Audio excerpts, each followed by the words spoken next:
안녕하세요. 한 학기 또 새롭게 시작하는 날이 되었습니다. 이번 학기에도 여러분들과 함께 아름다운 한 학기, 정말 하나님 말씀 속으로 깊이 들어가는 여행하는 그런 한 학기 될 수 있기를 기대합니다. 우리나라에서 공부하시는 분들, 또 미국에서 공부하시는 분들, 또 세계 각처에서 지금 여러분들이 계시는 그 자리에서 우리 함께 공부할 수 있는 이런 아름다운 기관을, 좋은 기관을 하나님께서 세워주시고, 또 우리 정광 목사님을 통하여서 이런 이 기관을 하나님이 만들어 주셔서 이 기관을 통하여서 하나님의 말씀이 전 세계적으로 이제 널리 널리 전파되어지고 알려지고, 또 우리나라를 사용하셔서 하나님이 크게 또 쓰임 받는 우리나라 세워주시기 위해서 많은 종들을 세울 수 있도록 이렇게 전교도 신학원을 세워주신 우리 정광욱 목사님, 그리고 하나님께 우리 함께 감사하면서 이번 한 학기 아름답게 만들어 갈 수 있기를 기대합니다. 예, 뭐 우루과이나 캄보디아, 미국의 남아공, 뭐 정말 전 세계 두루 퍼져 있는 우리 청교도 신학원, 우리 원생들을 통하여서 하나님께서 특별하게 이루시려고 하시는 계획이 계시는 줄로 압니다. 우리 그 하나님의 계획을 이루어 드리는데 그 역사에 동참하는 귀중한 인물들, 또 하나님이 잘했다 이렇게 칭찬하는 그러한 인물들 다 될 수 있기를 기원합니다. 잠시 기도하겠습니다. 하나님 감사합니다. 하나님께서 우리 청교도 신학원 4기를 시작하게 해주셔서 감사합니다. 하나님께서 귀한 기관 세우셨사오니 하나님이 아름답게, 귀하게, 능력 있게, 은혜롭게 아버지 하나님이 친히 인도하여 주심으로 말미암아 함께 말씀을 연구하고 말씀 속으로 들어가 그 말씀이 나에게 무엇을 말씀하시는지 바르게 깨달아 그 말씀대로 살아갈 수 있는 능력으로 덧입혀지는 귀한 시간들이 되게 하여 주옵소서. 우리 설립자 되시는 우리 정광훈 목사님, 하나님께서 특별히 건강하게 하여 주셔서 이 시대적인 사명과 많은 그 사명들을 하나님께서 맡겨주셨는데 그것을 감당할 때에 아버지 건강하게 감당할 수 있도록 하나님이 도와 주옵소서. 또 우리 청교도 신학원에서 가르치시는 우리 교수님들 아버지께서 은혜를 더하여 주옵소서. 또 방송으로 행정으로 다방면에서 여러 가지 아버지 이제 그 구석구석에서 돕고 계시는 모든 분들 하나님이 은혜를 더하여 주셔서 기쁨으로 감사함으로 감당케 하여 주옵소서. 그래 아버지 하나님 합력하여 아버지께 영광 돌리게 하여 주옵소서. 무엇보다도 우리 함께 공부하시는 분들에게 하나님이 시간을 허락하여 주시고 아버지 이제 그 마음속에 하나님을 향한 열정이 있게 하시고 모든 환경을 하나님이 조성하여 주심으로 말미암아 최선을 다하여 공부하는데 아버지 이제 방해받지 않는 그런 환경을 하나님이 만들어 주옵소서.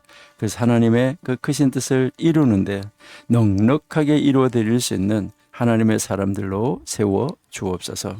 부족한 종 또 이번 학기에 우리 역사서 이 과정을 통하여서 하나님의 말씀 안에서 우리를 향하신 뜻을 찾고 발견하며 함께 말씀을 연구하며 함께 말씀을 읽으며 함께 말씀 속으로 들어가 아버지가 우리에게 이 시대적인 사명을 맡겨주시는 대로 저희가 깨닫는 대로 하나님의 주시는 능력을 가지고 감당하는 자리로 나아갈 수 있는 저희가 될 수 있도록 하나님이 친히 선생님이 되어주시고 인도자가 되어주셔서 가르쳐 주시고 인도하여 주옵소서. 이제 시작하는데 한 학기를 또 마치는 그 순간까지 하나님이 함께 하심으로 말미암아 아버지 하나님 앞에서 정말 보람된 한 학기였다고 아버지께 감사하는 한 학기 만들어갈 수 있도록 첫 시간부터 인도하여 주시고 하나님이 함께하여 주옵소서. 예수님의 이름으로 감사하며 기도드립니다. 아멘. 네, 오늘부터 우리 시작을 해서 이번에 이제 우리는 역사서 중에서 지금 세 권이 남아 있는데요. 에스라, 느헤미야, 에스더 이번 학기에 공부하도록 하겠습니다. 그래서요, 우리가 뭐 이제 항상 복습하는 것이 굉장히 중요하기 때문에 우리 잠시 한번 복습을 한번 하고 시작을 하도록 이렇게 하겠습니다. 먼저 우리 구약 성경 배열부터 다시 한번 우리 복습을 하면은 좋겠습니다. 구약 성경이 어떻게 배열되어 있는가?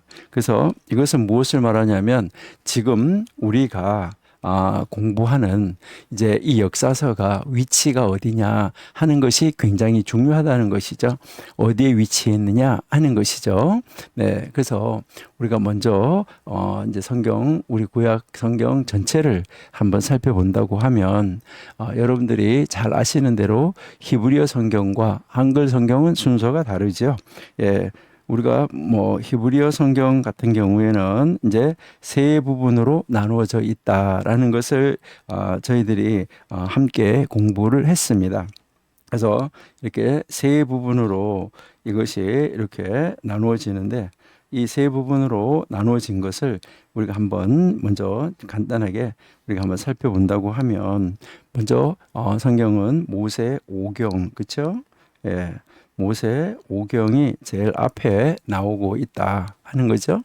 그러면 오경이 나오고, 네, 그다음 이제 여기에 오경에 이어서 이제 선지서가 나오는 것이죠. 선지서가 나오고, 그다음 이제 성문서 이렇게 세 부분으로 이루어져 있다 하는 것을 우리가 너무나 잘 알고 있습니다. 그래서 우리가 이제 이 오경은 우리가 뭐라고 말하냐면 원리라고 이야기를 하는 것이죠. 원리. 그러면 이 선지서는 뭐냐? 선지서는 바로 이 원리를 교육하는 것이다라는 것이죠. 그러면 성문서는 뭐냐고 했을 때 성문서는 적용하는 부분이다라고 우리가 함께 공부를 했습니다. 그래서요, 여기에서 지금 하나님이 이제 이 말씀을 통해서 우리에게 가르치려고 하는 것은 무엇일까 하는 것이죠. 이렇게 이제 했을 때 여기에 이제 우리는 바라본다고 하면 이제 원리가 교육이 되어져야지 되고 교육이 적용되어져야지 되고 이 적용이 되어지는데 원리대로 적용이 되어져야지 된다 하는 거, 이것을 우리에게 보여주고 있다 하는 것이죠. 그러니까 모세 오경이 원리고 이 오경 원리를 바로 이제 이 선지자들이 이것을 교육을 했고 또 하나님의 백성들은 이 교육을 받은 대로 적용하는 삶을 살아야지 된다. 이렇게 해서 이제 히브리어 성경으로는 이렇게 세 부분으로 나누어져 있다 하는 것을 우리가 공부를 했고요. 그러면 한글 성경으로는 어떤가 하는 것이죠. 우리가 이제 이것은 우리 한글 성경으로 분류를 해보면 이제 제일 앞에 뭐 있습니까? 오경이 있죠, 그렇죠?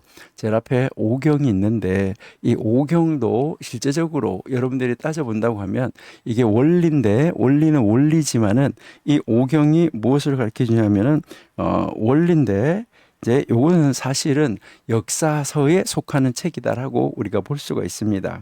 그렇게 해서 여러분들 한번 생각해 본다고 하면 이제 이 오경도 역사서라고 한다고 그러면 여러분 한번 보시면 창세기, 출애굽기, 레위기, 민수기, 신명기, 요 5권도 역사서다라고 우리가 이야기를 할 수 있습니다. 그래서 요게 이제 우리가 오경이고, 그다음에 이제 오경을 지나면은 이제 우리가 지금 공부하고 있는 책 역사서가 이어지는 것이죠.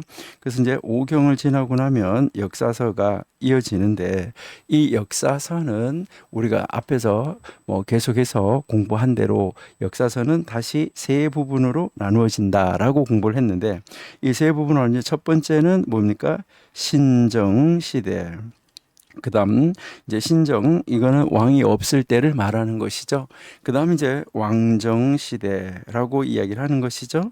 왕정 시대. 그다음 이제 왕정 시대를 지나고 나면 이제 그 잠시 동안 이제 그 이어지지 않다가 포로로 잡혀갔다가 포로로 잡혀간 시기가 빠지고 포로에서 돌아와서는 귀환 시기. 그래서 포로에서 돌아와서 귀환 시대 또는 이때를 이 재건 시대, 이렇게 이야기를 하고 있죠. 자, 그러면은 이렇게 재건 시대라고 그러는데 이때 여기에 이 신정 시대에 속하는 책, 이제 우리가 말할 때 신정 시대에 속하는 책은 우리가 공부했었는데요. 자, 여호수아, 그다음에 이제 사사기, 그다음에 룻기, 이 책이 신정 시대 왕이 없었던 그런 시대의 역사다라는 것을 우리가 알 수가 있고요. 그다음 이제 왕정 시대 책이 이어지죠, 그렇죠? 왕정 시대 책이 이어지는데 왕정 시대는 이제 사무엘, 이제 물론 사무엘 상하로 나눠지는데 이제요 사무엘이 있고, 그다음 이제 열왕기도 물론 상하가 있죠, 그렇죠? 그다음 이제 역대기, 상하가 있는데 이렇게 사무엘, 열왕기, 역대기, 이 책이 이제 왕정 시대의 책이다, 이렇게 우리가 이해할 수가 있습니다. 그래서 이렇다고 우리가 이것을 함께 이제 공부를 했었지요. 그다음 이제 이 귀한 시대는 포로에서 이제 돌아온 시대, 귀한 시대. 요 책을 지금 이번 학기에 우리가 공부하려고 하는 책이죠. 이제 이 귀한 시대의 책은 에스라, 그다음 느헤미야, 그다음 이제 에스더, 요렇게 이제 이 세 권은 우리가 이제 잘 알고 있는 대로 포로에서 돌아왔을 때 이 귀한 시대의 역사책이다. 요렇게 우리가 한번 나누어서 놓고 우리가 볼 수가 있습니다. 자, 그러면은 이렇게 해서 이제 우리가 이것은 역사서다라고 우리가 이야기를 했는데, 그래서 이제 창세기에서부터 이제 여기에 역사서 5경 원리를 보여주고 그 다음 그것이 역사에서 어떻게 적용됐는가 하는 것을 보여주는 것이다, 이렇게 우리가 생각을 할 수 있겠죠. 자, 그러면은 그 다음 책을 우리가 한번 보면 이제 무슨 책인가 하는 것이죠. 이제 이어지는 책, 우리 한글 성경에서는 그 이어진 책을 우리 뭐라고 그러냐면 시가서, 이렇게 해서 그 시가서가 5권이 이어지고 있는 것을 우리가 이제 볼 수 있습니다.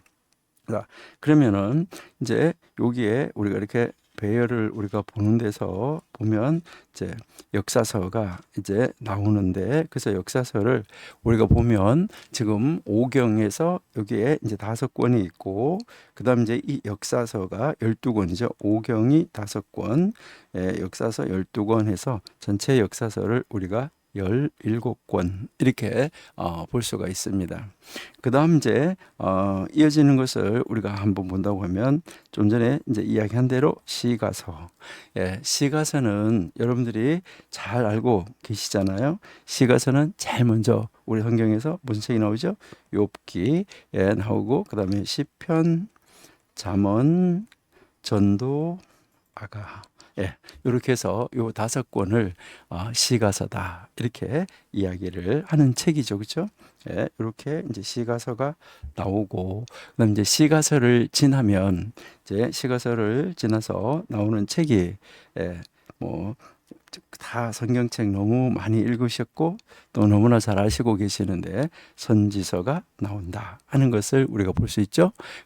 그래서 이제 이 시가서는 지금 뭐 우리가 욥기, 시편, 잠언, 전도, 아가 이렇게 보시는 바와 마찬가지로 여기에는 5권이다. 여기는 이제 앞에가 17권 이렇게 되어 있는 것이죠.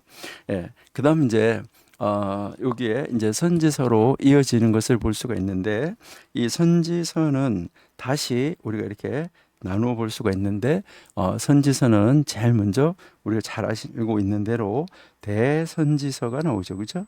대선지서.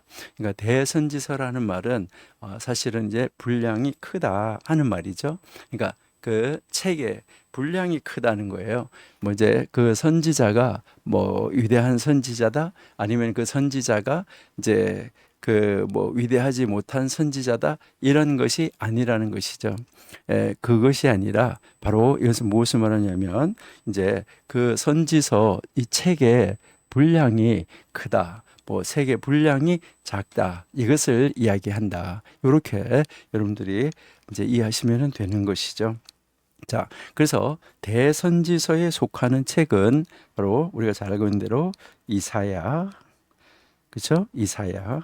그다음 이제 예레미야, 그다음 이제 예레미야, 애가, 예, 이 예레미야 애가는 분량이 많지는 않지만 이제 선지자 예레미야가 이제 기록을 한 것이죠, 그렇죠? 그래서 예레미야와 예레미야 애가를 이렇게 붙이는데 물론 아까 우리가 이제 잠깐 이제 히브리어 성경 순서를 봤었는데 히브리어 성경에서는 이 애가는 이제 그 선지서에 속하는 책이 아니라 성문서에 속하죠. 성문서에 속하면서도 그 성문서는 오축으로 이어지는데 그 오축이라는 건 5가지의 두루마리가 있는데 그 5개 두루마리 속에 속하는 책, 이 책이 애가다. 이제 이렇게 여러분들이 보시면은 되지요. 그래서 예레미야 애가가 있고, 예, 그다음 이제 에스겔이 있고, 예, 다니엘. 예, 이렇게 해서 이제 요 대선지서가 예, 이게 5권이 있다. 이렇게 우리가 알 수가 있죠, 그렇죠? 대선지서가 있고, 예, 그 다음 이제 이어지는 책이 바로 이제 소선지서죠, 그렇죠? 소선지서. 바로 이 소선지서는 분량이 작다. 이것을 이야기를 하는 것이죠. 그러니까 책의 분량이 작다 하는 거. 그래서 이 분량이 작은 것이지 이게 뭐 이제 이 선지자가 위대하지 못하다 이러한 것은 아니라는 거. 이거 여러분들이 꼭 기억을 하시면은 좋겠어요. 그러니까 우리는 그 선지자가 이제 위대하지 못한 선지자다. 이것을 말하는 것은 아니라는 것이죠. 그래서 이제 이 소선지서는 이제 이게 12권인데 히브리어 성경 같은 경우에는 이것을 다 묶어 가지고 선지자들의 책 이렇게 해서 한 권의 책으로 보는 그런 경향이 있다. 이렇게 이제 보시면 되겠죠. 그래서 소선지서는 여러분들이 잘 아시는 대로 호세아, 그렇죠?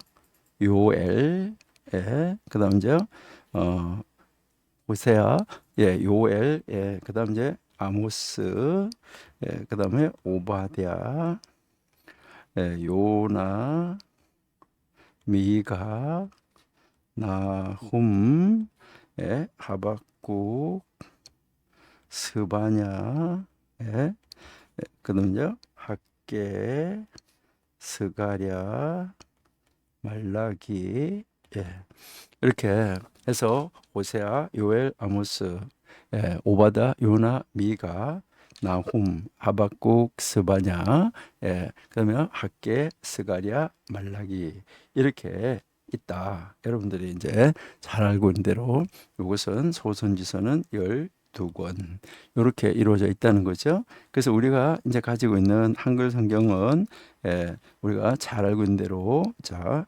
역사서의 17, 그 다음에요 여기에 시가서의 5, 그렇죠? 시가서의 5, 그 다음에 선지서의 17. 자, 여기가 5권, 여기가 12권. 공교롭게도 오경 5, 여기 역사서 12. 이렇게 해가지고 17, 그죠? 중간에 5권. 이렇게 해서 이제 우리 한글 성경으로는 이제 39권의 책이 있다. 이렇게 여러분들이 이제 이해하시면 되는 것이죠. 자, 그러면 이제 이것이 우리에게 무엇을 보여주느냐? 이게 책을 이렇게 3가지로 나누어 놓은 것이 우리에게 어떤 것을 가르쳐 주고 있는가? 이것을 우리가 한번 살펴본다고 하면 이제 이 역사서에 나타난 것들은 이제 이제 오경하고 이 우리가 이제 순수 역사서에 나타난 것을 우리가 본다고 하면 이것은 하나의 사건들입니다. 역사적인 이런 사건들, 그러니까 역사적인 사건들이다. 그러니까 역사적인 사건들은 다른 말로 말하면 이것은 우리가 뭐라고 말할 수 있나요? 과거다. 이렇게 이야기를 할 수 있어요. 근데 그 역사적 사건들 속에서 이제 여기 욥이라는 인물, 그다음에 시편 그 기자들, 그다음에 잠언 전도 아가를 쓴 이제 이 솔로몬 이 사람, 이런 사람들이 그 역사 속에서 경험한 것을 기록한 거, 그들의 경험이라는 것이죠. 그러니까 그들의 삶 속에서 경험을 했다는 거예요. 그러니까 그 역사 속에서 그들이 이제 그 역사 안에 있었던 인물들이니까 그 역사 안에 있던 인물들이 경험을 한 거예요. 그러니까 그들이 경험을 하는 것을 기록하는 그 경험한 그 이 사람들의 입장에서 볼 때 그러니까 욥의 입장에서 볼 때, 그다음 그 시편의 대표 저자가 우리가 보면은 이제 다윗이라고 이야기할 수 있는데, 다윗과 그 시편 저자들, 시편 그 기자들, 예, 그다음에 솔로몬, 이들은 다 그 역사 안에서 역사의 주인공들로서 살았던 그러한 그 사건을 경험한 사람들. 그래서 이 경험한 사람이기 때문에 이것을 우리가 뭐라고 말할 수 있냐면, 그 경험한 인물들의 입장에서 볼 때는 현재다라고 우리가 볼 수 있다는 거죠. 그렇죠? 현재. 그다음에 이제 그 경험을 하면서 살았었는데 그들의 힘으로 살 수가 없다. 그러니까 이 선지서에서 우리에게 가르치는 것은 무엇을 우리에게 가르쳐 줬나요? 소망. 그렇죠? 그러니까 이제 소망을 하게 하고, 희망이나 소망이나 뭐 똑같은데 기대, 이런 것을 이제 준 것이죠. 그러니까 이것은 우리가 이렇게 본다고 하면, 시제적으로 본다고 하면 요거는 미래, 이렇게 이야기할 수 있다라는 것이죠. 자, 그러니까요. 여기에 이제 이 역사는 사건들로 과거를, 그다음에 이제 여기에 이 시가서는 이제 경험을 말하면서 현재적인 입장에서, 예, 그다음 이제 이 선지서들은 소망, 희망, 기대를 하는 이 미래적 입장에서 기록이 되어져 있는 책이다. 이렇게 해서 여러분들이 구약 성경이 이렇게 이루어졌구나 하는 것을 여러분들이 보시면서 이제 이 성경 전체를 공부하시면은 좋겠다, 이렇게 이제 생각이 됩니다. 자, 그러면은 여기에서 우리가 이제 본다고 하면, 이 과거라는 것은 또 다른 말로 하면 뭐가 될까요? 이 과거라는 말은 우리가 다른 말로 본다고 그러면은, 이것은 하나님의 일, 하나님의 일, 하나님의 일. 그러니까 역사를 주관하시고 세상을 창조하시고 나서부터 그 모든 것을 운행, 섭리, 보존하시는 것이잖아요. 그래서 이제 이것은 하나님의 일이다, 이렇게 우리가 이야기할 수가 있겠죠. 그렇죠? 하나님의 일. 그럼 이 하나님의 일을 하는데 어떻게 표현을 했을까 하는 것이죠. 그래서 하나님의 일을 하는데 어떻게 표현했냐면, 이 하나님의 일을 이야기 스타일, 그러니까 형식이 이야기 스타일이랬다는 거예요. 그러니까 문학적 스타일이 이야기라. 이것을 이제 이게 그냥 만들어진 이야기, 이런 거를 말하는 것은 아니에요. 무슨 이제 그 말씀 말인지 여러분들이 오해를 하시면은 이제 안 된다. 요거 여러분들이 이제 생각을 하시고요. 예, 그다음 이제 이 경험이잖아요. 자기들이 이 경험한 거, 이 경험한 것은 무엇이라고 할 수 있냐면, 하나님의 방법, 하나님의 일을 하나님께서 어떻게 하나님의 방법으로 일을 하셨나 하는 거. 그러니까 이게 어떻게 보면 하나님의 길이다라고 생각할 수가 있겠죠. 그러니까 하나님의 방법, 이것은 어떻게 표현을 했느냐 했을 때, 이들이 어떤 방법을 통해서 표현했냐면, 시라는 방법을 통해서 이제 이것을 만들어갔다, 써갔다라고 우리가 생각을 하시면 되겠죠. 그래서 시, 산문, 수필, 이런 형식을 갖추었다, 이렇게 여러분들이 이해하시면 이제 좋겠고요.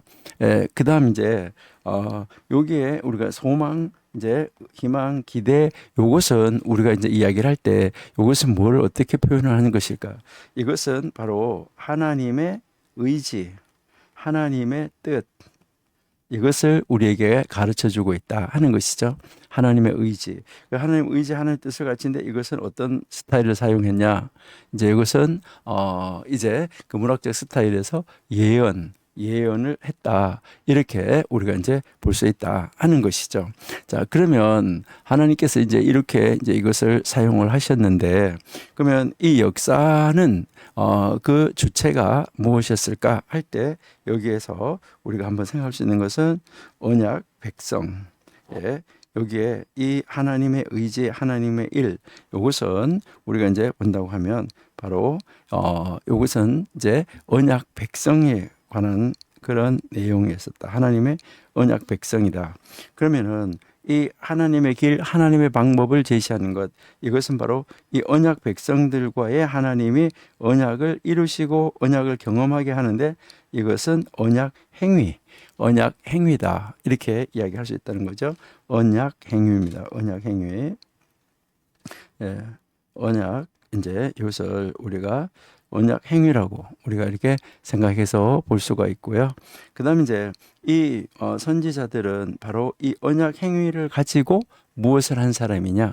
바로 이 하나님의 언약을 설교한 사람, 언약 설교자들이다. 이렇게 우리가 이해할 수가 있겠죠. 자, 이렇게 해서 우리가 이 구약 성경이 전체가 어떻게 이루어졌는가 하는 것을 우리가 한번 생각해 보는 거, 살펴보는 거, 이것은 굉장히 참 중요한 일이다라고 이제 생각이 됩니다. 그래서 우리는 이 성경 전체가 어떻게 이루어져 있는가 하는 것, 그러니까 구약 성경 전체가 어떻게 이루어져 있고 이제 그 내용은 어떤 내용일까 하는 것을 여러분들이 쫙 이해를 하시는 거, 이것이 굉장히 중요하겠다 이렇게 생각이 됩니다. 예. 자, 그다음 이제 우리가 한번 보신다고 하면 이제 역사서, 이제 우리는 이제 지금 역사서를 공부하고 있으니까 이제 오경 그 역사, 오경도 역사인데 그 역사 다음에 이어지는 역사서 12권을 우리가 공부를 하는데, 여기에서 이제 이 오경 마지막 책이 신명기잖아. 그렇죠? 그러니까 오경 마지막 책 이제 신명기가 이제 그 끝나는 그 시점에서 이스라엘의 그 이야기를 다시 시작하는 것이죠. 그러니까 이것은 무엇을 말하냐면은 지금 약속의 땅, 그러니까 이제 오경에서 약속한 약속의 땅, 언약의 땅. 자, 언약의 땅, 이 언약의 땅을 차지해서 거기에 가서 정착하는 이스라엘. 그다음에 사사 시대로부터 왕정 시대로 이제 넘어가는 그것. 그다음에 이제 이 왕국이 분열되고, 그다음에 왕국이 분열된 왕국이 이제 쇠퇴하고, 결국은 이제 그 분열된 왕국이 다른 나라에게 포로로 잡혀가고, 이제 그리고 또 남은 자들이 귀환하는 이런 상태로 이어지는 그 모습을 우리가 볼 수 있다 하는 것이죠.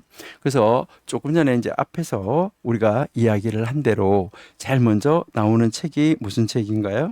자, 우리가 제일 먼저 이제 신정 시대, 그렇죠? 신정 시대 역사, 그다음 왕정 시대 역사, 그다음에 이제 포로에서 귀환하고, 또 귀환한 다음에 돌아와서 이제 다시 재건하는 귀한 시대 역사, 요렇게 해서 우리가 이제 세 부분으로 이제 나누었었는데, 자, 우리가 이제 다시 한번 이제 또 한번 써보면, 결국 이제 이 신정 시대는 이제요 여호수아, 그다음 이제 사사기, 룻기, 이렇게 이제 이어지고, 그렇죠? 그다음 이제 왕정 시대는 사무엘서, 그다음 이제요 열왕기서, 그다음 이제 역대기서, 이렇게 이제 나온다 하는 것이고, 그다음 이제 귀한 시대, 우리가 이제 이번 학기에 공부할 것은 귀한 시대 에스라, 그다음에 느헤미야, 그다음 이제 에스더, 이렇게 이제 이어진다 하는 것을 우리가 이제 볼 수 있는 것이죠. 자, 그러면 먼저 우리가 지금 이제 복습을 한번 하는 차원이니까 지금 이제 역사서 공부한 거, 자, 먼저 신정 시대. 자, 신정 시대는 여호수아 사사기 룻기인데, 이 신정 시대 여호수아 사사기 룻기는 바로 우리에게 무엇을 보여주냐요? 가나안 정복, 그렇죠? 그러니까 여기 여호수아에서 가나안 정복을 하고, 그 정복한 다음에 이것을 뭐 하는 거죠? 분배. 그렇죠? 분배했어요. 그다음 이제 사사기로 넘어가서 거기에서 뭐 하는 거죠? 정착하고, 그 정착할 때 그 안에서 일어났던 사사 시대의 룻기가 시작하잖아. 그렇죠? 그러니까 그 사사 시대의 그 생활상, 이것을 우리에게 보여주고 있다, 이렇게 이해하시면 되겠죠. 그러니까 이제 이 기간 중에, 바로 여기에 이 신정시대 기간 중에 이스라엘은 하나님에 의해서 직접 다스림을 받는 그런 시대였었다 하는 것을 우리가 알 수 있는 것이죠. 그래서 여기에서 이제 이 신정시대에 속한 책 중에서 여호수아, 이 여호수아는 그러면 어떤 그 내용을 기록하고 있냐, 우리가 간략하게 우리 한번 본다 그러면, 여호수아 이 전반부, 여호수아 앞부분, 그렇잖아요, 그렇죠? 여호수아 이 전반부, 여호수아 전반부 이 앞부분은 여호수아와 그 이스라엘 백성들의 믿음과 순종을 통해서 이제 이 성취되어지는 그 과정을 보여주는데, 이제 이 7년간에 그 걸쳐서 약속의 땅을 정복하는 거죠. 그러니까 이 전반부는 약 7년에 걸쳐서 이제 이 약속의 땅, 이 약속의 땅을 이제 정복하는 거, 이게 여호수아서의 이제 전본부다. 그렇죠, 그죠? 그리고요, 이것은 영적으로 그리고 실제적으로 이 준비를 마친 다음에 이 이스라엘 백성들이 이제 이 세 번의 징벌을 통해서 그 이제 가나안 땅을 징벌하게 되는데, 제일 먼저 어디부터 이제 정복을 하나요? 이 정복할 때 보면 제일 먼저 중앙지대, 그러니까 그 중앙을 정벌하고, 그 다음 이제 남방을 정벌하고, 그 다음 이제 북방, 이렇게 이 세 번의 정벌을 통해서 이제 이 땅을 전체를 이제 정벌하게 되는 것을 우리가 볼 수 있다 하는 거죠. 그러면 그 다음 이제 이 후반부는 어떻냐 하는 것이죠. 그러니까 이 책의 이 여호수아의 이 후반부는 무엇을 말하냐? 이제 12지파에게 이 땅을 이제 정복한 땅을 뭐 하는 거죠? 분배하는 것이죠.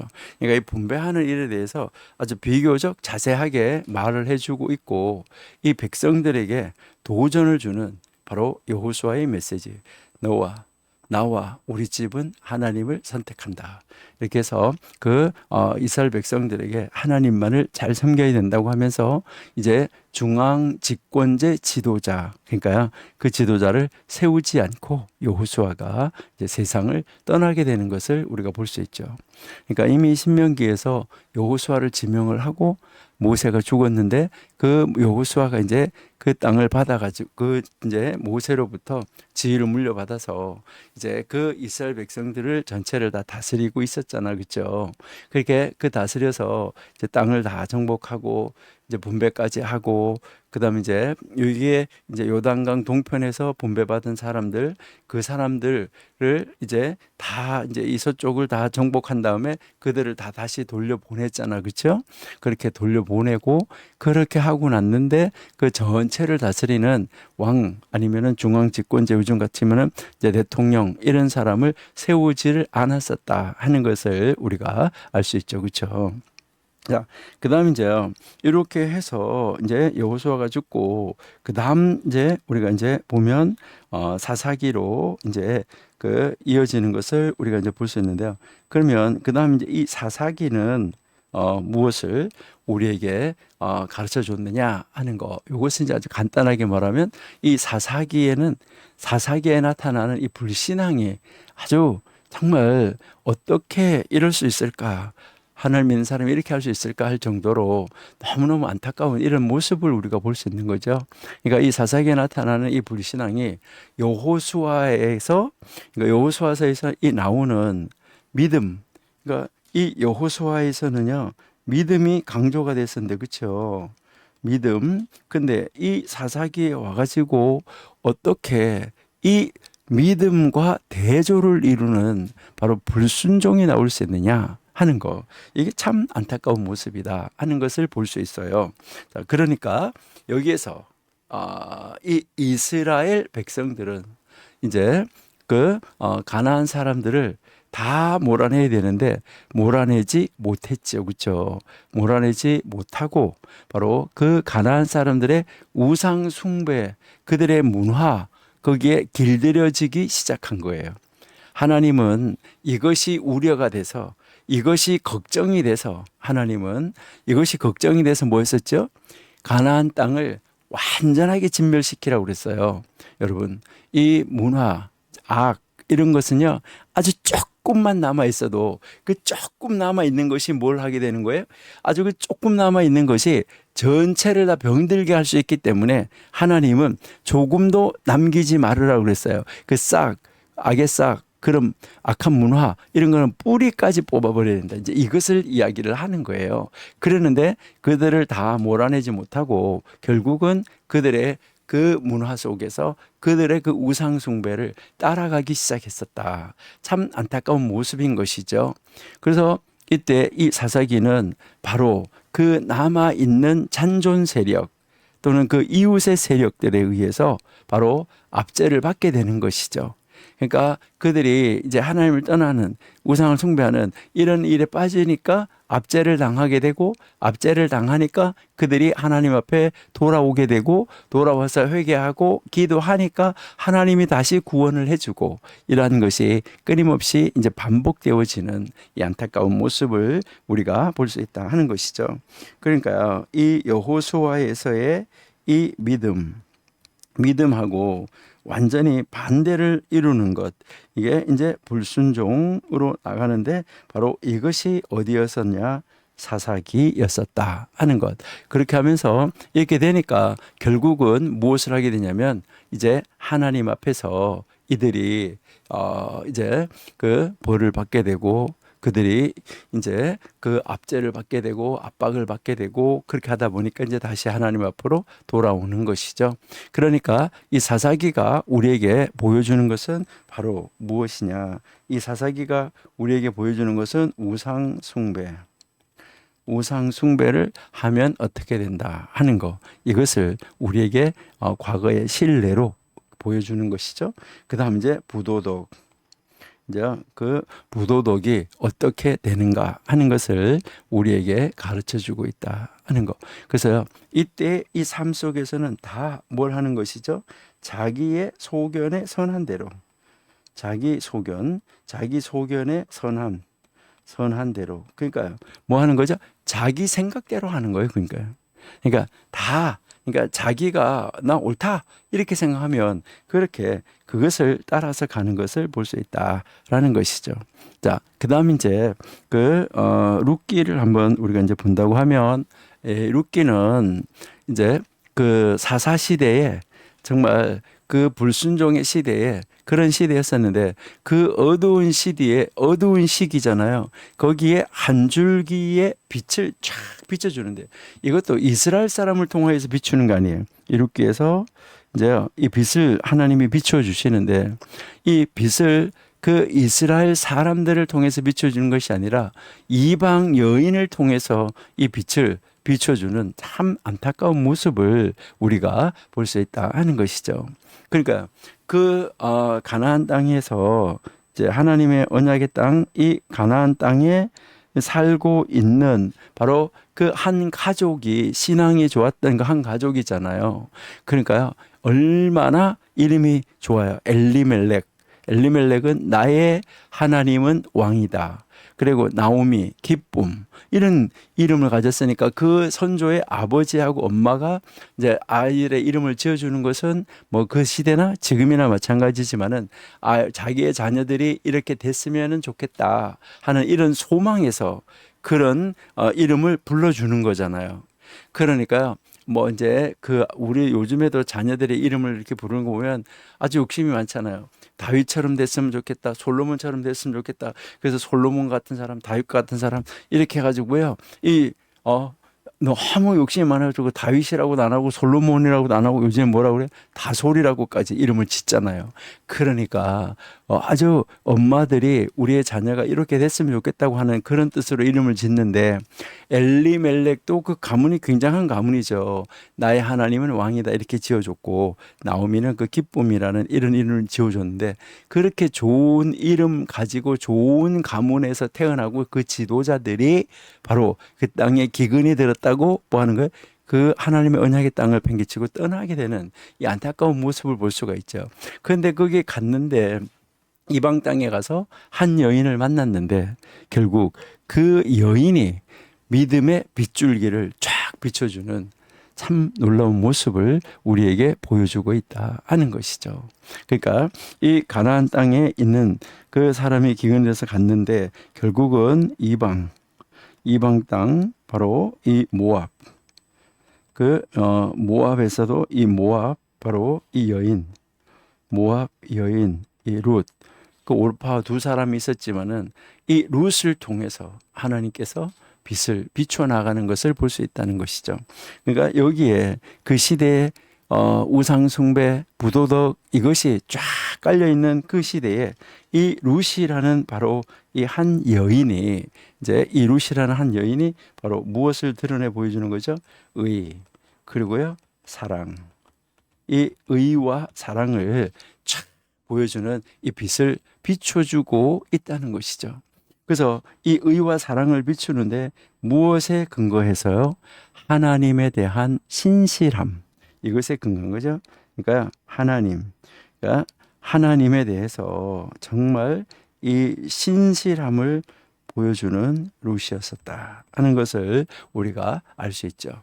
그래서 그 한 시대를 딱 조망해 줄 수 있는 빛을 쫙 비춰주는 정말 멋있는 이 모습을 우리가 이제 볼 수 있다. 그러니까 이 책이 이렇게 여호수아, 사사기, 룻 이 책을 우리가 지난번에 공부했는데 이것을 우리가 신정 시대 책이다 이렇게 우리가 공부를 했습니다. 예. 그 다음 이제 신정 시대 지나고 나면 왕정 시대잖아, 그렇죠? 그러니까 이 왕정 시대에 속한 책은 아까 우리가 얘기했지만 사무엘, 그렇죠?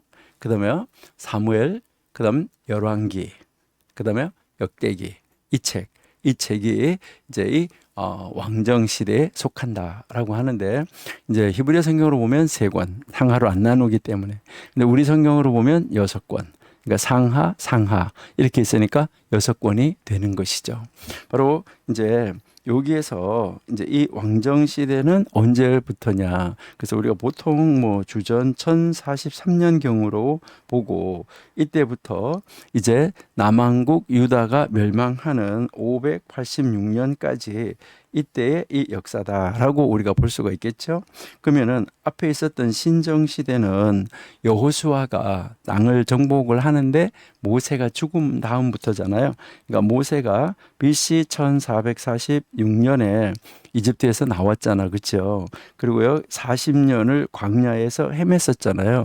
40년이 지난 다음에 가나안 땅에 이제 들어가게 되니까 1400 이제 6년, 5년 이때부터 이제 2043년까지 그다음에 이제 1043년에서 586년까지 이때까지 그 이스라엘의 왕정이 세워지는 데서부터 남왕국 유다가 멸망하는 데까지 거기까지의 그 기록을 가지고 있다. 이렇게 우리가 이해할 수가 있겠죠. 그렇죠? 예. 그러면 먼저 우리가 이제 이 사무엘서를 한번 우리가 이제 공부했던 거를 다시 한번 이렇게 기억에 비추어서 이렇게 보면 이제 이 사사 시대 그러니까 이제 마지막 사사가 사무엘이잖아. 그렇죠? 그러니까 사사 시대 이 사사 시대에서 지금 그러니까 신정 시대에서 왕정 시대로 넘어가는 바로 이렇게 그 전환기 있잖아요. 그렇죠? 전이. 그러니까 딱 넘어가는 그 전환기에 이 사무엘 마지막 사사이면서 선지자인 이 사무엘은 이스라엘의 지도자로서 이스라엘 백성을 인도하고 있잖아요. 그렇죠? 그래서 이제 이 백성들은 그런 그 사무엘을 향하여서 백성들은 아주 극성스럽게 뭐 하는 거죠? 왕을 달라고 그래요. 어떤 왕을? 이방과 같은 왕을. 그러니까 이제 이 사사 시대에 아주 이 이스라엘 백성들이 아주 극성을 부리면서 왕을 요구하는 것이죠. 왕을 주세요 하고 왕을 요구해요. 왕을 달라고 막 요구하니까 이제 이것은 또 사무엘이 거절할 수도 없어요. 왜 그러냐면 오경에서 이미 신명기 17장 14절부터 거기에서 오경에서 이 왕을 주는 것에 대해서 이미 하나님이 원리를 가르치시는 그 오경 말씀에서 말씀을 하셨기 때문이에요. 사무엘도 이걸 너무나 잘 아는 것이죠. 자, 우리 잠깐만 한번 볼게요. 신명기 17장 신명기 17장 14절부터 몇 절만 한번 읽어볼게요. 여기에 보시니까 내가 내 하나님 여호와께서 내게 주시는 땅, 그러니까 하나님 언약으로 그 주시는 땅, 그 내게 주시는 땅에 이르러 그 땅을 차지하고 거주할 때에 거기 들어가서 이제 정복해서 그 땅에 가서 정착을 할 때에 만일 우리도 우리 주위의 모든 민족같이 우리 위에 왕을 세워야 하겠다 이런 생각이 나면 어떻게 하라는 거죠? 그런 생각이 나면 반드시 내 하나님 여호와께서 택하신 자를 내 위에 왕으로 세울 것이고 내 위에 왕을 세우려고 하면 내 형제 중에서 한 사람을 할 것이요 내 형제가 아닌 타국인을 내 위에 세우지 말라. 이렇게 하면서 왕을 어떤 사람을 세워야지 되고 왕으로 세움을 받은 사람은 어떻게 살아야 되는가 하는 이 규정까지 다 이미 제시해 줬기 때문에 이제 이 백성들이 다윗 이제 이 솔로몬에게 이제 사무엘에게 와가지고 달라고 왕을 세워 달라고 이야기를 할 때 요구를 할 때 사무엘이 정말 이 백성들이 하나님을 왕으로 섬기고 이제 이 정말 그 지도자들의 이제 그 지도를 받으면서 살면은 되는데 왜 이렇게 왕을 요구할까? 그렇게 하지만 어쩔 수 없이 결국은 왕을 요구하는 데 대해서 하나님께서는 사무엘에게 왕을 세워줘라. 이렇게 해서 이제 사무엘이 사울에게 이제 그 기름을 부어서 첫 번째 왕으로 삼게 되는 것이죠. 여러분 여기에서 보면 사울은 우리가 잘 아는 대로 처음에는 어땠었나요? 이제 그 사울이 여러분들이 잘 아시는 대로 이 사울의 시작은 참 좋았어요. 사울의 시작은 참 좋았는데 그런데 이 사울의 말로는 참 안 좋게 바뀌어지는 것을 볼 수 있는데 여러분 우리는 뭐 시작도 굉장히 중요하지만 뭐가 좋아야지 돼요? 끝이 좋아야지 돼요. 그러니까 마지막이 좋아야지 돼요. 마지막에 좋은 이름으로 남는 것은요. 언제 남는 거냐면 죽을 때. 여러분 잘 아시는 대로 유다 같은 경우 이제 가룟 유다. 예수님을 판 가룟 유다는 태어날 때 하나님을 찬양하라, 찬양하라, 찬양이라는 멋진 이름을 가지고 태어났는데 그가 죽을 때는 악취나는 냄새나는 정말 예수님을 파는 이런 사람으로 죽는 안타까운 모습을 우리가 볼 수 있잖아요. 그러니까 이 사울도 처음에 시작할 때는 어땠었나요? 굉장히 좋았었다는 거죠. 그러니까 이 사울이 아주 처음에는 참 겸손하고 아주 그 남의 보따리 뒤에 숨어 있을 정도로 아주 겸손하고 자기를 낮추고 이렇게 했어요. 그래서 처음에 굉장히 잘했어요. 그런데 불경건한 독재자, 하나님께 묻지 않는 독재자로 떨어지고 마는 거죠. 어떻게 개인적으로 우리가 여러분들이 한번 잘 비교해 본다 그러면 다윗은 어떤 사람이었나요? 다윗하고 사울을 보면 누가 더 범죄를 많이 했을까 이렇게 볼 때 사울이 훨씬 더 이제 다윗보다는 더 처음에 이렇게 이 나타나는 사람의 입장에서 볼 때는 좋은 사람이 아니었었냐 이렇게 보는데 사울은 범죄했을 때 하나님의 이제 하나님이 선지자를 통해서든 하나님이 말을 했을 때 그 하나님의 말씀을 따르질 않았어요. 근데 다윗은 하나님 앞에 죄를 지었을 때 언제나 하나님 앞에 회개하고 나왔어요. 요거의 차이점이죠. 하나님 앞으로 돌아왔느냐, 돌아오지 않았느냐, 그 차이점이었었다 하는 거. 그래서 다윗은 언제나 하나님 앞으로 돌아왔었는데요. 그래서 이제 이 하나님이 이제 그 선택한 다시 이제 사울 대신 선택한 바로 이 다윗을 죽이려고 하는 참 안타까운 모습을 우리가 볼 수 있는 것이죠. 근데 이 다윗을 죽이려고 했던 사울의 노력은 이제 결국 사울이 이제 그 요나단과 함께 전투에서 죽음으로 말미암아 이제 끝나게 되는 이 모습을 보여주는 것이 사무엘 상이지요. 그럼 여기까지가 이제 상인데 그럼 사무엘 하는 어떻게 되는 거죠?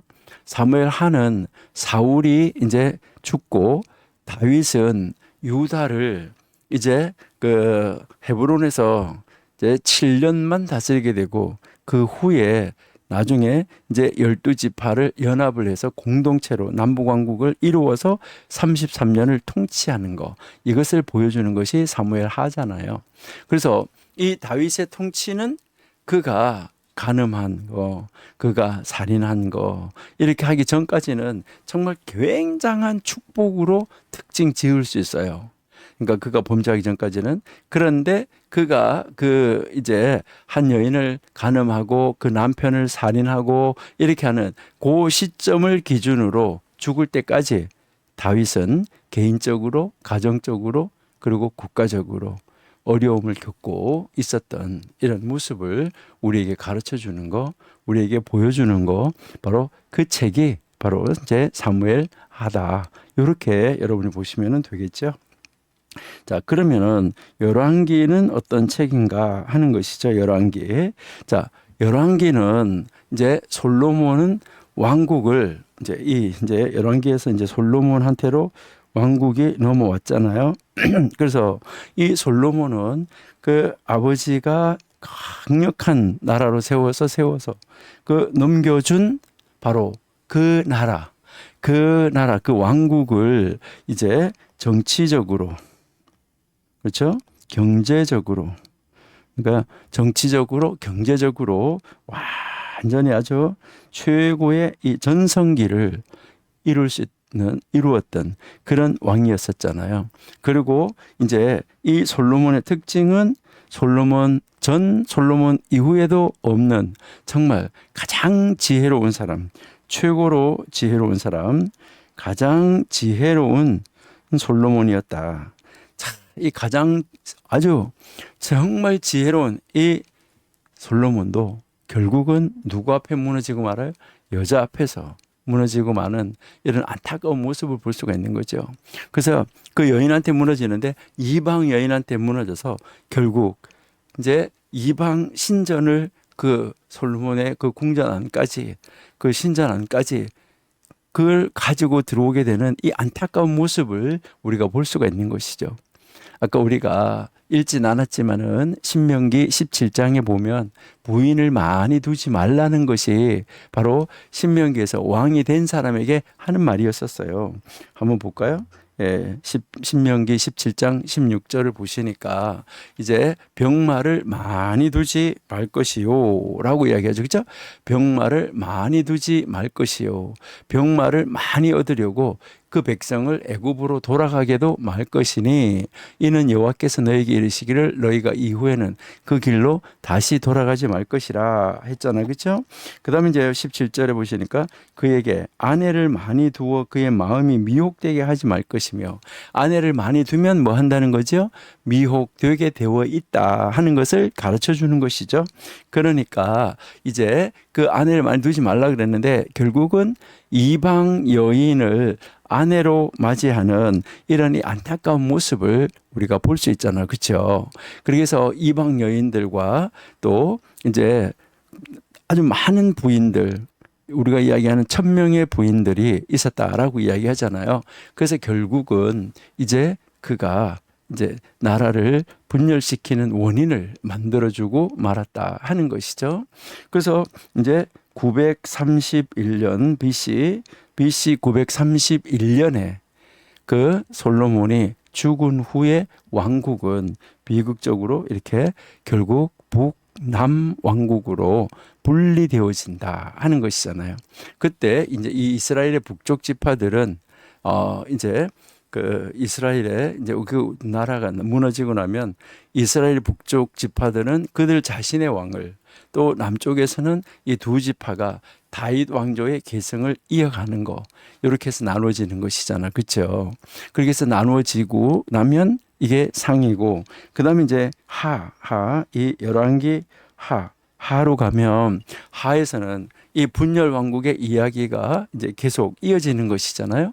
그러니까 이스라엘과 유다는 결국 비극적인 종말, 참 안타까운 것이죠. 두 나라가 다 망하는 것이잖아요. 그러니까 이 비극적 종말을 맞이하게 되는 정말 안타까운 이 모습을 우리에게 보여주고 있다 하는 것이죠. 그러니까 이스라엘의 왕, 그리고요 이제 이 이스라엘 북쪽 이스라엘 왕들 중에서는 의로운 왕 하나도 없어요. 그러니까 하나님 보시기에 옳은 왕이, 의로운 왕이 하나도 없었다는 거예요. 그래서 결국은 그들은 BC 722년에 남쪽 유다보다가 이제 먼저 한 140여 년 전에 멸망하고 말았다 하는 것을 우리에게 가르쳐 주는 거죠. 바로 아수르에 의해서 멸망을 했어요. 그리고 이 아수르가 그 자기들의 그 식민지 나라, 그 자기들의 그 식민지 나라를 어떻게 해버렸나요? 그 식민지 나라를 정책을 쓰는데 어떻게 썼냐면 그들이 연합하지 못하도록 다 뿔뿔이 흩어버리는 이런 정책을 썼어요. 그러니까 저 이제 두 가정도 뭐 안 붙어 있게 만드는 이게 다 뿔뿔이 흩어버리는 이런 그 정책을 쓰므로 말미암아 참 안타깝게도 이제 이 북왕국 이스라엘은 어떻게 다시 뭉치고 다시 연합할 수가 없었다 하는 것을 우리에게 가르쳐 주는 것이죠. 그리고요, 이제 결국은 그렇게 해서 이제 북왕국은 멸망을 했고 남아 있는 잔존 왕국 그렇잖아요. 그러니까 이제 북왕국이 멸망하고 나서 이 남아 있었던 이 잔존 왕국이었던 이제 이 남왕국은 이제 그 보면 남왕국도 그 모든 왕들 그 20명의 왕들 가운데서 단지 8명의 왕, 그 왕만 하나님을 따랐기 때문에 결국은 이제 그 하나님을 따른 왕들이 좀 있었기 때문에 이제 좀 더 이제 북왕국보다가 이제 이 멸망하는 것이 조금 지체되어서 늦어지기는 했어. 그렇죠? 좀 늦어지기는 했지만은 그러나 이제 결국은 뭐 하게 되는 거죠? 이제 바벨론에 의해서 몰락되고 마는 이 안타까운 모습을 이제 우리가 볼 수가 있는 것이죠. 그럼 이때 이제 벌써 여기에서 뭐 하게 되냐면 BC 605년에 여러분들이 잘 아시는 다니엘 그리고 그 다니엘의 친구들을 포함해서 이제 거기에 지도자들이 포로로 잡혀가게 되지요. 그 다음에 이제 597년에 BC 597년에 또 2차로 이제 2차에 걸쳐서 이제 또 잡혀가게 되잖아요. 포로로 잡혀가는데 이때 그때 잡혀갔던 그 대표적인 인물이 바로 누굽니까? 에스겔이잖아. 그렇죠? 이렇게 잡혀가고 결국은 3차는 586년에 이제 그 남왕국 유다가 멸망하면서 이제 그 귀족들이나 왕족이나 이런 사람들이 다 포로로 잡혀가는 이 과정을 우리가 열왕기 하에서 읽을 수 있다 하는 것이죠. 참 안타까운 모습을 우리가 볼 수가 있는 거예요. 자, 그다음 이제 그 왕정 시대에 남아 있는 책이 지금 무슨 책인가요?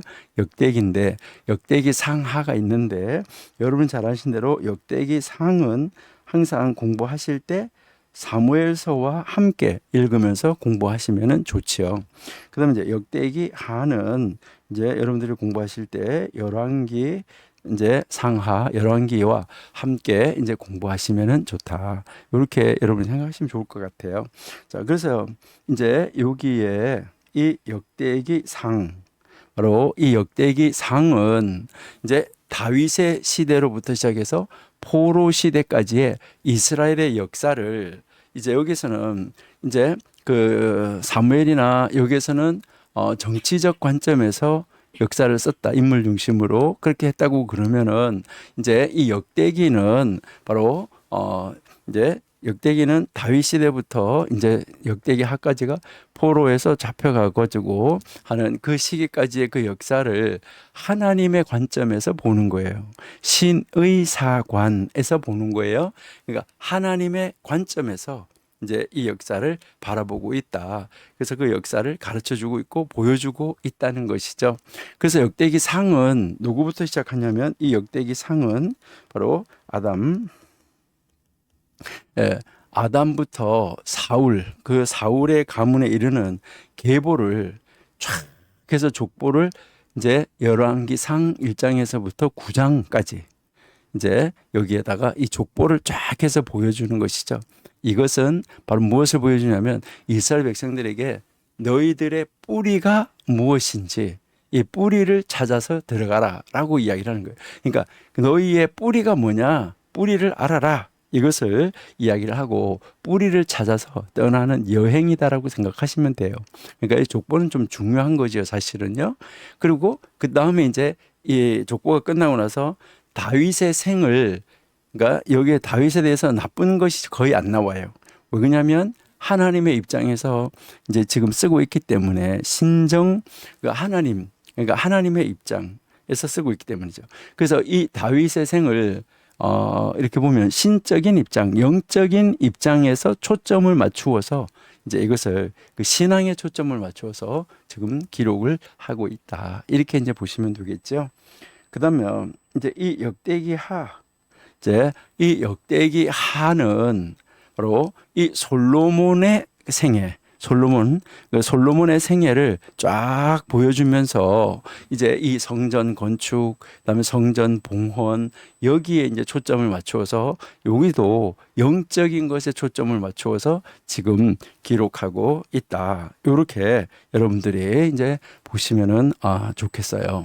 그런데 그러고 나서 이 역대기 하는 바로 유다의 왕들의 역사만 다루고 있어요. 북왕국 이스라엘의 역사를 다루지 않는다는 거예요. 왜 그럴까요?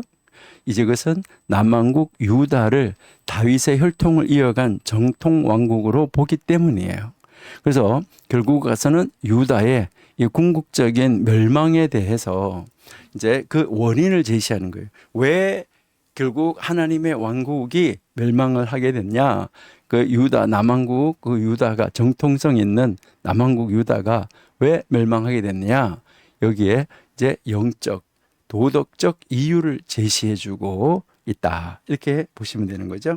그러니까 여기서 이제 그 멸망의 원인을 영적인 이유, 도덕적 이유를 딱 제시해서 가르쳐주는 책, 이게 역대기다. 이렇게 여러분들이 보시면은 이제 좋겠어요. 자, 여기까지는 우리가 지난 3기 때에 이제 1학기, 2학기에 걸쳐 가지고 여기까지밖에 못 갔어요.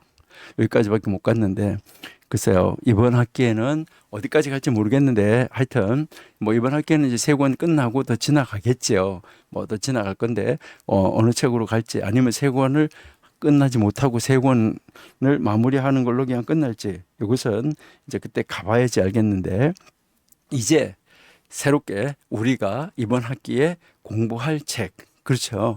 그러니까 제라페가 무슨 책이었어요? 신정시대, 그 다음 왕정시대, 그 다음 이제 포로기의 기록은 없고, 그 다음 이제 그 포로에서 귀환해서 돌아오는 거, 이것을 이제 우리가 볼 수가 있는데, 그래서 이것은 우리가 뭐 이야기했냐면 귀환 시대, 그렇죠? 이제 포로에서 돌아와서 귀환하는 시대, 또 귀환하는 시대라고 그러고 또 뭐라고 그러죠? 재건 시대. 그러니까 포로에서 돌아와 가지고 다시 재건하는 그런 시대에 이제 이 역사를 다루고 있다. 이렇게 이제 보시면 되겠죠. 그러니까 이제 여기에 속하는 책이 우리가 이제 이번 학기에 공부할 에스라, 느헤미야, 에스더, 이렇게 이번 학기에 우리가 요 세 책을 공부할 거잖아요. 자, 공부할 건데 바로 이 세 책은 이제 주전 605년에 다니엘이 포로로 잡혀갔다 그랬잖아. 그렇죠? 포로로 잡혀가서 70년이 지난 다음에 536년에 BC 536년 바로 그때에 이제 포로에서 귀환을 하게 되는데, 그러니까 요 기간에 이 포로기에 대한 기록은 없다. 그렇죠? 그리고 이제 요 기간 이후, 그러니까 고레스 왕이 칙령을 내려서 돌아오게 하는 그 이후, 그러니까 이제 그 바벨론에서 남아 있고 또 팔레스타인에 남아 있는 그 남은 자들, 그러니까 유다의 남은 자들이 바로 그들의 본토, 그러니까 언약의 땅, 약속의 땅, 바로 그 고토로 그들이 돌아오는 그 기사, 돌아오는 역사를 기록하고 있다. 이렇게 이제 여러분들이 다 아시고 계시잖아요. 그래서 결국은 이제 이 536년에 포로에서 돌아오는 것부터 이제 시작을 해서 이제 그 420년 BC 420년 바로 스룹바벨, 에스라, 그리고 느헤미야 느헤미야가 돌아와서 성벽을 재건하는 그때까지의 이 역사를 기록하고 있는 책, 이 책이 바로 우리는 귀한 시대, 재건 시대의 책들이다라고 우리가 너무나 잘 알고 있습니다. 자, 그러면 에스라. 자, 우리가 한번 보시면 이제 제일 먼저 에스라. 예. 이제 이 에스라서는 바로 페르시아가 이제 메데 바사 이렇게 하는 그 바사. 자, 여기에서 이제 539년에 이제 이 바벨론을 정복을 하는 것이죠. 그러니까 621년에 바벨론이 아수르를 정복했는데, 그러니까 그러고 나서 이제 이 바벨론이 이제 남왕국 유다를 다 멸망시키고 했었는데, 그 바벨론이 이제 539년에 메데 바사에 의해서 정복을 당하게 되는 거죠. 그리고 나서 이때 이제 이 고레스라는 바로 하나님이 이제 세우는 그 이방의 왕, 바로 메시아라고까지 이야기하는 이런 인물이잖아, 그렇죠? 그래서 이 고레스가 유대인들이 팔레스틴으로 돌아가서 하나님의 전을 건축할 수 있도록 도와주는 이런 칙령을 내리는데, 바로 그 고레스가 칙령을 내리는 것이 536년이었던 것이죠. 그래서 536년에 이 칙령을 내려서 다 공포를 하게 되는 것이죠. 그래서 결국은 스룹바벨 성전을 재건하기 위해서, 이제 제2성전을 재건하기 위해서 약 5만 명, 그러니까 이제 이 5만 명의 유대인들이 이제 예루살렘으로 이제 돌아오는 것이죠. 스룹바벨이 이끌고.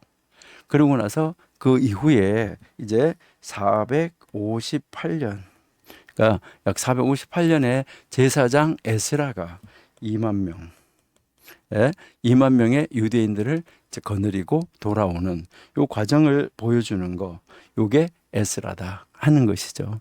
그래서 이제 이 에스라 때 이들이 회개하게 되는데, 이방 여인을 취했던 사람들을 다 정리하게 되고 하나님 앞으로 온전하게 돌아오는 이 모습을 보여주는 책, 이게 느헤미야다 하는데, 우리가 조금 이따 나중에 한번 보겠지만은 이제 이 느헤미야하고 에스라는 히브리어 성경에서, 원래 성경에서는 이것을 한 권으로 봤어요. 한 권. 그러니까 이제 이게 두 권이 아니라 한 권. 에스라와 느헤미야를 이제 한 권으로 보는데, 그러니까 여기까지 이제 에스라였다고 하면, 이제 이 느헤미야는 성전은 지어졌으나 예루살렘 성벽은 여전히 폐허로 된 상태, 그대로 성벽 자체가 남아 있었다는 것이죠. 그러니까 여러분 뭐 예루살렘에 가보신 분들 아시지만은 예루살렘 성에 문이 12개가 있는데 2개는 무너지지 않았는데 10개가 무너져서, 그 무너진 10개의 그 문도 다 수축을 하고, 무너진 그 벽을 어디에서 어디까지 누가, 어디에서는 어디까지 누가, 이렇게 해서 전 이스라엘이, 전 유대 백성이 다 지파별로 다 참석을 해서 지휘고아를 방문하고 다 참석을 해서 그 성벽을 재건하는 거, 이것을 이제 기록한 것이 느헤미야잖아요. 그래서 이 느헤미야는 그 바사 왕에게 성벽을 다시 재건할 수 있도록 해달라고 청원해서 허가를 받지요. 허가를 받고 거기에 필요한 모든 재료, 뭐 자금, 이것까지 다 확보를 하게 되잖아요. 이게 주전 444년이죠. 네. 그래서 이제 그 확보를 해서 성벽이 건설된 다음에 이 에스라와 느헤미야는 백성을 이끌고 영적 부흥과 영적 개혁 사업을 일으키는 그 내용, 그 역사를 가지고 있는 책, 이 책이 바로 무슨 책이죠? 이게 느헤미야다. 이렇게 여러분이 보시면 되겠죠. 예.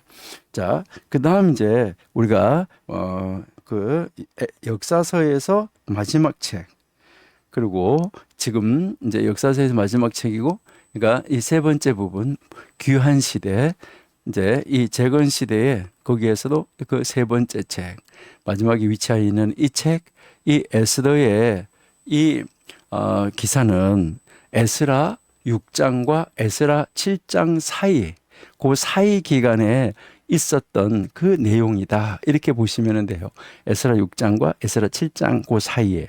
그러니까 이제 이 대부분의 유대인들이 바사에 남아 있기로 결정했지만은 그들을 그 유대인들이 남아 있는 거기에 남아 있는 그들을 멸절시키려고 하는 이 음모로 인해서 이제 그 남아 있는 그 유대인들의 이 생명이 지금 완전히 바람 앞에 있는 등불 촛불과 같이 지금 언제 죽을지 모르는 그런 위급한 상황에 달하게 되죠.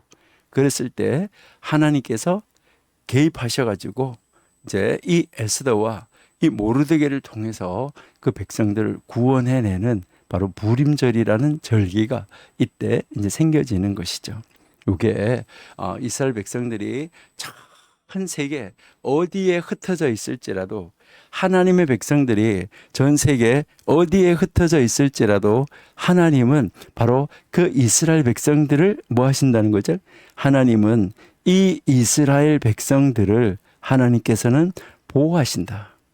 전 세계 어디에 흩어져 있을지라도 하나님은 완벽하게 보호해 주신다. 이것을 기록하고 있는 책, 이 책이 이제 이것을 우리에게 가르쳐 주는 책, 바로 그 책이 바로 에스더다 하는 것이죠. 그러니까 참 우리가 이 역사서를 함께 읽고 공부하면서 하나님이 우리에게 가르치려고 하시는 바를 그 교훈을 하나하나 짚어가고 깨달아 간다고 하면 정말 우리에게 놀라운 것을 하나님께서 우리에게 이제 가르쳐 주고 있다. 이렇게 여러분들이 아마 보실 수 있지 않을까 그런 생각이 들어요. 그러니까 여러분들이 아버지 하나님이 우리에게도 어떤 시련이 있을 때 그럴 때 하나님을 바라볼 때 하나님이 우리를 뭐 할까요? 우리를 완벽하게 하나님의 뜻을 이루는 자리로 나아갈 수 있도록 인도해 주시고 하나님의 역사를 새롭게 써가는 자리로 우리를 인도해 주신다는 이런 확신 있는 이런 그 신앙을 가지고 여러분들이 하나님 앞에 설 수 있는 그런 하나님의 사람, 정말 멋있는 하나님의 사람이 여러분 다 될 수 있기를 정말로 기대합니다. 그렇게 해서 하나님이 우리 정교도 신학원 여러분들을 통해서 하나님의 큰 뜻을 써가고 하나님의 역사를 새롭게 만들어 가는데 귀하게 쓰임받는 하나님의 사람들 여러분들이 다 될 수 있기를 기대합니다. 예, 이렇게 해서 우리 역사서가 어떻게 구성이 되어 있는가, 그리고 지금까지 공부했던 것하고 이제 우리가 이번 학기에 공부할 책 이것이 어디에 들어있는가, 여기까지 우리가 간략하게 한번 복습을 했고 이번 학기에 공부할 것에 대해서 전체적으로 묶어가지고 한번 예습을 해봤습니다. 어떻게 한 학기 동안 지난번에 공부했던 거 한번 정리가 잘 되셨습니까? 그리고 또 이제 이 새롭게 다시 이번에 우리가 공부할 거 여러분 정리가 조금 되셨나요? 예. 그러면 이제 숨을 돌리시고 이제 에스라 오늘 지금부터 공부하도록 하겠습니다.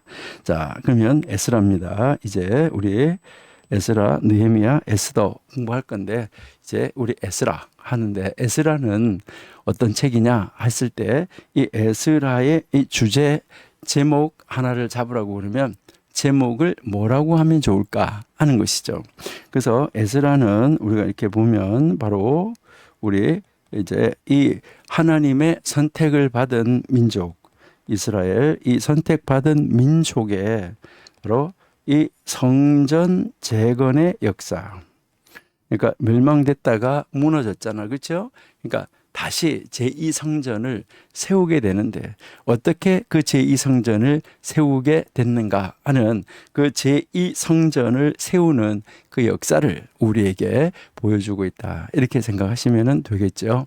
자, 그러면 이 에스라서를 우리가 이렇게 공부를 하려고 하면 여러분들이 이제 여기에서 이제 우리가 에스라서를 이제 공부하려고 하면 여기 요절 우리가 이제 아는 것이 좋겠죠. 그렇죠? 에스라서의 요절은 어떤 것일까? 요절은 어디를 우리가 요절이라고 할까 했을 때 1장 3절을 요절로 우리가 볼 수 있는데 한번 볼게요. 에스라 1장 3절. 자, 1장 3절 보시니까 이스라엘의 하나님은 참신이시라. 너희 중에 그의 백성 된 자는 다 유다 예루살렘으로 올라가서 이스라엘의 하나님 여호와의 성전을 건축하라. 그는 예루살렘에 계신 하나님이시라. 고레스 왕이 칙령을 내리시는 바로 그 내용인 것이죠. 자, 얼마나 대단합니까? 어떻게 이방 나라, 그러니까 그 왕이 이제 너희가 섬길 하나님의 선을 건축하라고 그럽니까? 있어도 다 무너뜨려야 될 그럴 것인데. 그러니까 여기에서 우리가 깨달을 수 있는 것은 바로 뭐예요? 하나님이 일하시는 것은 놀랍다. 그러니까 하나님이 일을 하시는 것은 정말 우리가 상상할 수가 없어요. 그러니까 우리의 이 조그마한 머리, 제가 항상 그런데요, 바가지만 한 머리라고 이야기를 하는데, 요 머리 바가지로 여러분들이 물을 뜬다고 그러면 바닷물에서 바가지로 물 한 바가지 떠내면 그게 양이 얼마나 되겠습니까? 전체 바닷물에 비유한다 그러면 뭐 없는 거랑 마찬가지죠. 그렇게 연약한, 그렇게 작은 그런 존재죠. 그런데 하나님을 대항하고, 그러니까 바가지의 물이 바다를 향하여서 뭐라 그래? 내가 더 크다. 이렇게 이야기하는 것과 마찬가지죠. 참 안타까운 이런 모습을 우리가 볼 수가 있는 거예요. 그래도 이 바가지는 바닷물에 비유해서 굉장히 큰 건데, 뭐 여러분들 이제 하나님 안 믿는 사람들에게 왜 삼계탕 집에 가면은 그 삼계탕 먹기 전에 이렇게 조그만 무슨 잔 같은 데다가 인삼주라는 걸 주는, 그만큼의 양도 안 되는 거죠. 바닷물하고 비교했을 때 인간의 지식이라는 거, 인간의 능력이라는 거 정말 보잘것 없는 것인데, 그것을 가지고도 잘났다고 그렇게 이야기하는 정말 이 안타까운 이 모습들, 정말 너무너무나 안타까운 모습들을 우리가 볼 수 있다 하는 거예요. 그 다음에 요절은 또 우리가 이제 1장 3절하고 7장 10절을 우리가 요절로 한번 볼 수가 있는데, 7장 10절도 한번 읽어볼게요. 7장 10절. 7장 10절 여러분 보시면은 에스라가 여호와의 율법을 연구하여 준행하며 율례와 규례를 이스라엘에게 가르치기로 결심하였다. 여러분, 하나님의 말씀을 가르치기로 결정했다. 그러면 이제 이 요절을 통해서 우리에게 가르치려고 하는 바로 이제 그 주제가 뭘까? 에스라의, 그러니까 에스라서의 이 주제, 이 에스라서의 주제가 무엇일까 했을 때, 이것은 바로 이 선택받은 민족, 바로 이 하나님의 선택받은 민족의 무엇을 보여주냐면 종교적인 삶. 그러니까 이것은 우리가 신앙적인 삶을 말하는 거예요. 이 종교적인 삶. 그다음에요, 그 종교 신앙이 있는 사람이 사회에서 어떻게 살아야 되는가 하는 이 사회적인 삶. 그리고 우리가 이 세상에 세상 사람으로서 살아야 되잖아요.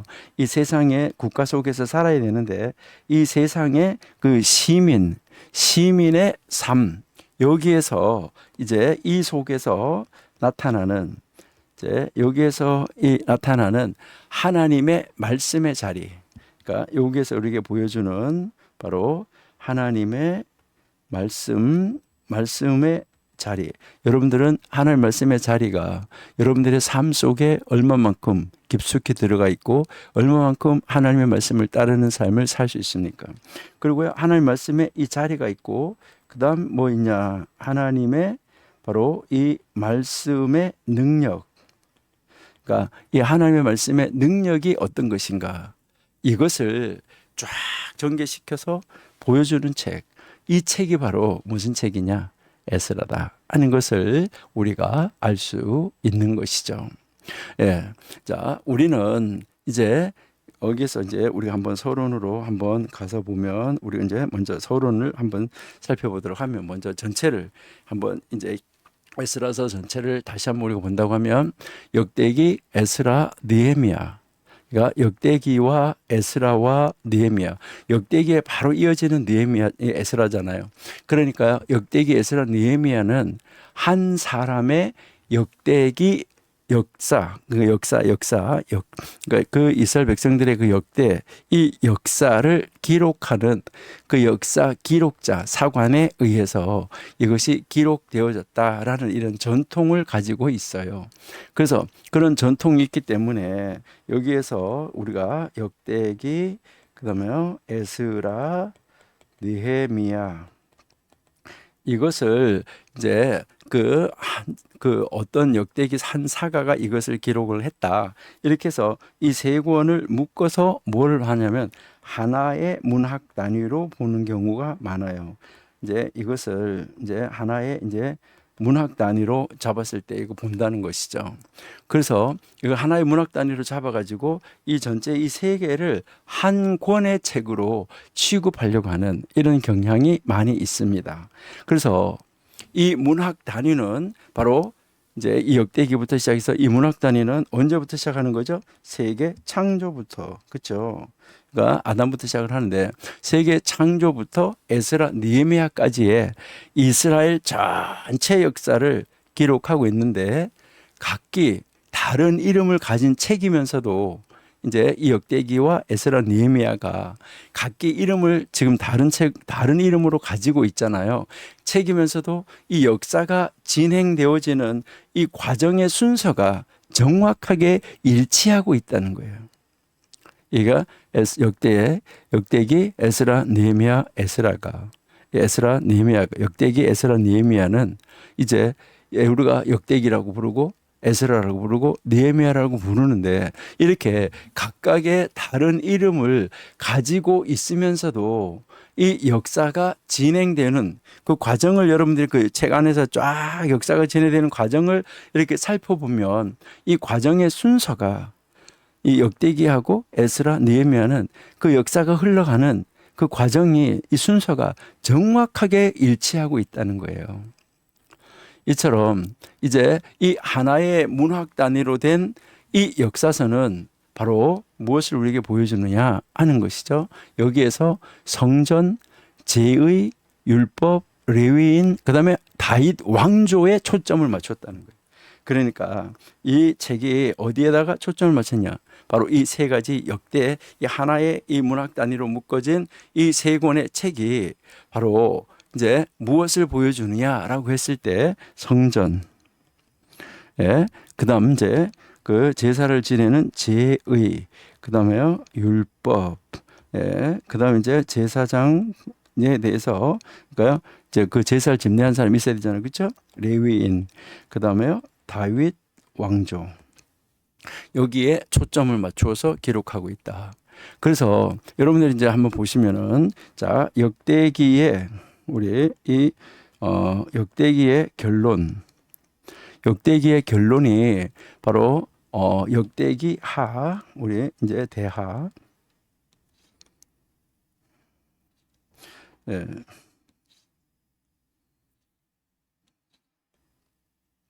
이 결론이 이제 역대하 이제 36장 22절 23절이에요. 그러니까 역대기 이제 이 결론이에요.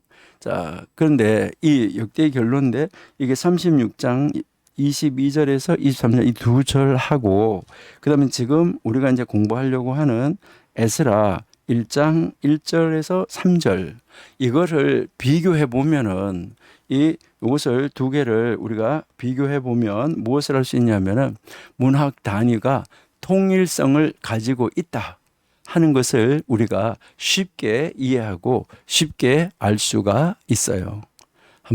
우리 한번 보실까요? 네. 자, 먼저 우리 역대기 36장 22절, 23절 먼저 한번 볼게요. 자, 역대하 36장 22절 바사 고레스 왕 원년에 여호와께서 예레미야의 입으로 하신 말씀을 이루시려고 여호와께서 바사의 고레스 왕의 마음을 감동시키매 그가 온 나라에 공포도 하고 조서도 내려 이르되 자, 33절이죠. 바사 왕 고레스가 이같이 말하노니 하늘의 신 여호와께서 세상 만국을 내게 주셨고 나에게 명령하여 유다 예루살렘에 성전을 건축하라 하셨나니 너희 중에 그의 백성된 자는 다 올라갈지어다. 너희 하나님 여호와께서 함께 하시기를 원하노라 하였더라라고 말씀했잖아요. 자, 요 말씀이 이제 역대기 하의 결론, 그러니까 역대기의 결론이잖아요. 자, 역대기의 결론인데 그러면 이제 서론 에스라의 시작은 어떻게 되는가 하는 거, 이것을 우리가 한번 보면 좋죠. 자, 그래서 우리 이어지는 책 한번 볼게요. 에스라. 자, 에스라 1장 1절, 2절, 3절을 한번 보시면, 자, 바사 왕 고레스 원년에